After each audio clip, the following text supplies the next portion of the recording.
ఈరోజు ఐం బీజం గురించి తెలియజేయడం జరుగుతుంది. ఐం గురించి గతంలో చెప్పాను, చూసుకోండి. ఈ ఐం అనే పేరు కలిగిన వాళ్ళు, ఐం ఐ అనే అక్షరముతో ఏ పేరు కలిగిన వాళ్ళైనా పక్కన సున్నా పెడితే ఐం అవుతుంది.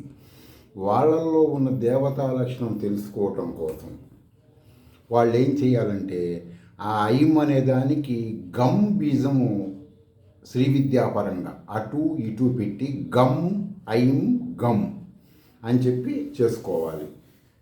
దీన్ని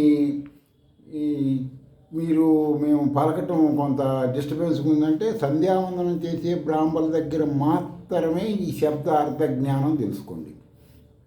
తర్వాత ఎట్లా అండి ఈ మంత్రం చేసి మేము దేవతలను ఎట్లా అవుతాము, మీరేమో చెబుతున్నారు దేవతలు అంటే ఏదైనా చేయగలరు, మేమేమి చేయలేము కదా అంటే,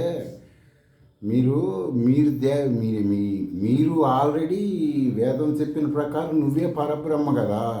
మరి నీకు దాన్ని ఋషులు పరిపరి విధాలుగా తెలియజేశారు.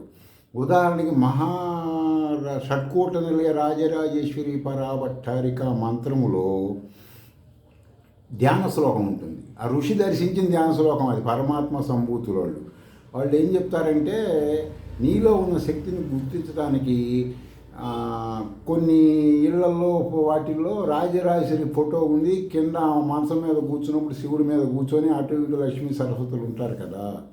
మొత్తం 7 ఉంటారు వాళ్ళు, చూసుకోండి. ఈ 7 ఉన్నప్పుడు దాని ధ్యాన శ్లోకంలో మీ ధ్యాన శ్లోకం అర్థం తెలుసుకోవాలి. ఫస్ట్ మీరే గుడ్డెది చేలో పోయినట్టు మంత్రాలు చేస్తే చింతకాయలు రాలు, చింతలు అనబడే కాయలు రాలాలి అంటే మీరు జ్ఞానంతో తెలుసుకోవాలి.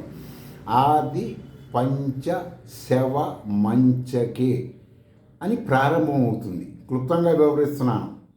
దాని అర్థం ఏంటంటే, నువ్వు ఆది నుంచి ఉన్నావురా, శివుడు ఆది నుంచి ఉన్నాడు, నీలో ఉన్న నువ్వు శివుడివే. శివుడు అంటే శుభములు ఇచ్చువాడిని శివుడు అంటుంది నిరుక్తము.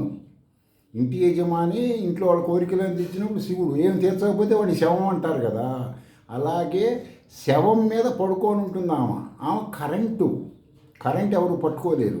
మరి ఎట్లా అండి అంటే, జీవుడు నల్ల వైరులాగా, అంటే అలంకారం కోసం చెప్తున్నా, మీరు దీన్ని ఏదోగా ఊహించుకోవాకండి, మీకు అర్థం అవ్వాలని చెప్తున్నాను. నల్ల వైరు, ఎర్ర వైరు, కరెంటు, 7 దేవతలు. నీలో ఉన్నటువంటి కరెంటును గుర్తించాలంటే శ్రీ విద్యా మంత్రం ద్వారానే ఫస్ట్ పాయింట్. 2 నువ్వు శవము, ఇది ఓకే. 3 మరి ఎట్లా అండి, శవం అంటే నల్లవైరు, ఎర్రవైరు అంటే ఏంటండి, ఎర్రవైరు నుంచి ఏమొస్తుంది, కరెంట్ వస్తుంది. జీవుడు నల్లవైరు, శివుడు ఎర్రవైరు, పరమాత్మని సగుణాకారంగా కరెంటు. అప్పుడు నువ్వు ఎప్పుడైతే శ్రీ విద్యా మంత్రాన్ని గురుముఖత తెలుసుకొని ప్రారంభిస్తావు, నీలో నిద్రపోతున్న నీ నామరూప దేవత లేస్తుంది. లేచినప్పుడు ఏమవుతుంది, అది వచ్చి కరెంట్ వచ్చేస్తుంది. కరెంట్ వచ్చినప్పుడు ఏమవుతుంది, ఏది ఎట్లా కావాలంటే అట్లా ఇంట్లో వాడుకుంటాం కదా, అట్లా. అప్పుడు నువ్వెవరికి అవుతావు, శివుడు అవుతున్నావు నువ్వు. ఇప్పుడు అక్కడ 7 పెట్టారంటే షట్చక్రాలు యాక్టివేషన్ అవుతాయి. అప్పుడు నీకు అనేక జన్మల పాప కర్మలు అందులో ఉంటాయి. మూలాధార చక్రంలో కర్మ ఉన్నవాడికి ఎక్కువగా విపరీతమైన నెగిటివ్ కామవాంఛలు వస్తుంటాయి. స్వాధిష్టాన చక్రంలో ఉన్నవాడికి ఒక రకంగా, మణిపూర చక్రం ఇట్లా వాళ్ళ ప్రవర్తన ఉంటుంది. ఆ ప్రవర్తన బట్టి వాళ్ళకి ఆ చక్రంలో డిస్టర్బెన్స్లు ఉన్నాయి. అని అవి పోవటం, అప్పుడు నువ్వు శవమే కదా. కొన్ని పనులు శవానికి సింగారం అంటారు కొంతమంది పెద్దలు. ఒంటి నిండా అమ్మవారి రాగా అలంకరించుకొని పెట్టి నేను అది ఇదంటే శవానికి సింగారం కదా, పై తోలు ఇది. దీని గురించి కాదు, నీలో ఉన్న శివుణ్ణి నేను తత్వాచమానాలు చెప్పినట్టు తెలుసుకోండి. ఆ విధంగా బయటికి తీయాలి. బయటికి తీస్తే ఏమవుతుందంటే, నువ్వు అన్ని శుభాలు చేయగలుగుతావు, ఇవ్వగలుగుతావు. ఈ మంత్ర సాధకుడు కూడా, అంటే ఈ మంత్ర సాధకుడు గురించి చెప్పట్లేదు, టోటల్ శ్రీ విద్యలో ఉన్న నేను చెప్పే నామ బీజాక్షరాలు చేసుకునే వాళ్ళు అందరికీ ఇది వర్తిస్తుంది. మీలో ఉన్న శివుని మీరు గుర్తించండి. ఫస్ట్ ఏ మంత్రమైనా సరే ఆధ్యాత్మిక, ఆది భౌతిక, ఆది దైవిక, ఈ పేర్లు మీరు గూగుల్లోకి వెళ్ళి ఈ పేర్లు అంటే ఏంటో తెలుసుకోండి. ఈ పేరు ఈ ఆధ్యాత్మిక ఆదిభౌతిక ఆయుధైవి కనబడేటువంటి ప్రాబ్లమ్స్ ఫస్ట్ నివారణ అవ్వాలి. మంత్రం చేస్తే ఫస్ట్ అవి నివారణ అవుతుంది. అవి నివారణ అయిన తర్వాత షట్చక్రాల మీద యాక్టివేషన్ మొదలవుతుంది. పరమేశ్వరి ఫస్ట్ మూలాధార చక్రం ల్యాండే ఒక్కొక్కటి క్లీన్ చేసుకుంటూ కరెంటు సప్లై చేసుకుంటూ అన్ని చక్రాలకు వెళ్తుంది. 7వ చక్రంలో ఆ ఉంటుంది కదా. అందుకే శ్రీచక్రం పైన చిన్న బుడివి పెడతారు. చాలామంది గుళ్ళలో శ్రీచక్రం పెట్టినప్పుడు ఆ దిక్కులో ఈ దిక్కులో పెడతారు. దానికి నా మేరు ప్రస్థానానికి పైనుంచి కింద వరకు ఒకేలాగా ఉంటుంది. ఆ దిశ మనం తూర్పు పడమరలుగా పెట్టాలి. ఆమెని ఉత్తర దక్షిణాలుగా పెట్టకూడదు. ఎందుకంటే ఆమె ఉత్తరం ఉందంటే శివుడు దక్షిణం ఉంటాడు, ఆమెని ఉత్తరం వేసి పెడితే శివుడు దక్షిణం అవుతాడు. అంతా చాలా అరిష్టాలు వస్తాయి.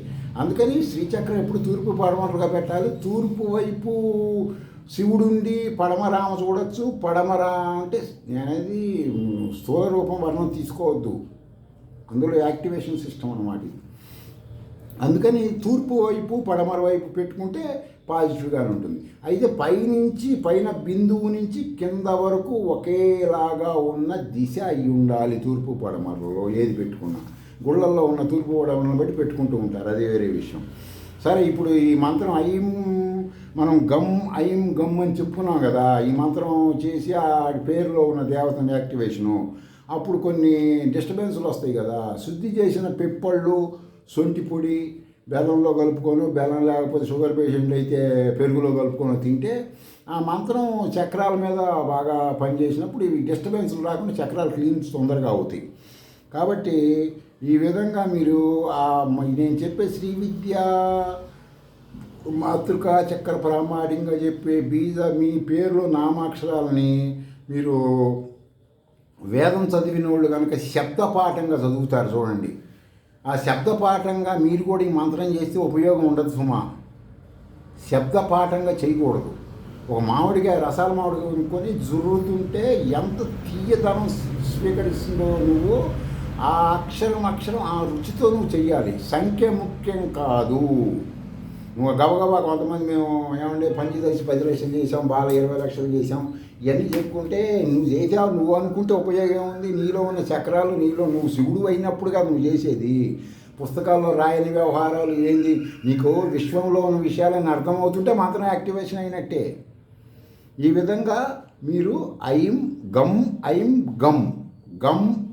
గమ్ దీనికి నేను చెప్పే మంత్రాలకు మంత్రగాయత్రి కూడా ఉంటుంది సుమా, నెగిటివ్ వైబ్రేషన్స్ రాకుండా. అవి ఇప్పుడు చెప్పట్లేదు, నేను 50 బీజాక్షరాలు అయిపోయినా చెబుతాను. ఇంకా అప్పటిదాకా 50 రోజుల్లో కొంపలంటుకు పోయేవి ఏం లేవు కాబట్టి చెప్పట్లేదు.